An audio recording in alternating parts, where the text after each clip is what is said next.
ஆசிரியர் வேலையில் இருக்கிறவங்களுக்கு அப்படியே எல்லாரும் பெரிய விஷயம், அவங்ககிட்ட படித்தவங்க பூரா ஐஏஎஸ் ஆகிடுவான், ஐபிஎஸ் ஆகிடுவான், ஐஆர்எஸ் ஆகிடுவான், ஐஎஃப்எஸ் அப்படிலாம் கனவு காணக்கூடாது. ஆவான், ஒருத்தர் 2 பேர் அப்படி ஆவான், எல்லாருமே அப்படி ஆக மாட்டான். ஒரு ஆசிரியர்னா என்ன செய்யணும்? என்கிட்ட படிக்கிறவங்க எல்லாரையும் தலை மாணாக்கனா ஆக்கிறதுக்கு உள்ள முயற்சியை நான் செய்யணும். செய்வேன், செய்யாமல் இருக்க மாட்டேன், செய்வேன். எல்லாரும் வர்றாங்களா? இல்லையே. என் வகுப்பில் பேப்பர் திருத்தி கொண்டு போய் கொடுக்குறேன்.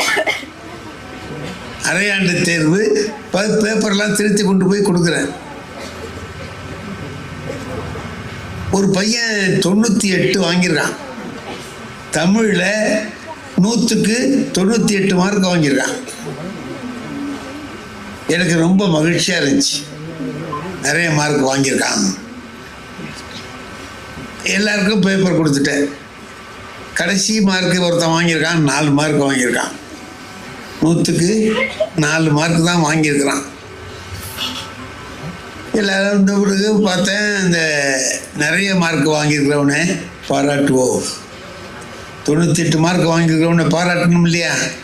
நிறைய வாங்கியிருக்கானே பாராட்டுவோம்னு சொல்லி அவங்ககிட்ட போய் பாராட்டலாம்னு போகிறேன். அவன் மேம்னு அழுதுகிட்டே இருக்கிறான்.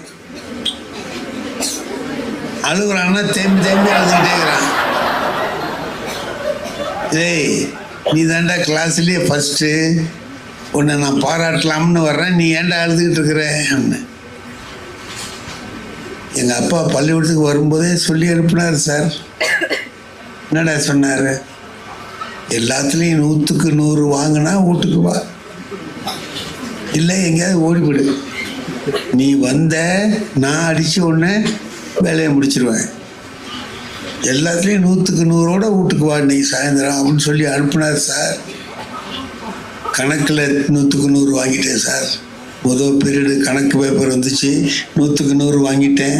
அடுத்த பீரியடு இங்கிலீஷ் பேப்பர் வந்துச்சு சார், அதுலேயும் 100க்கு 100 வாங்கிட்டேன் சார்.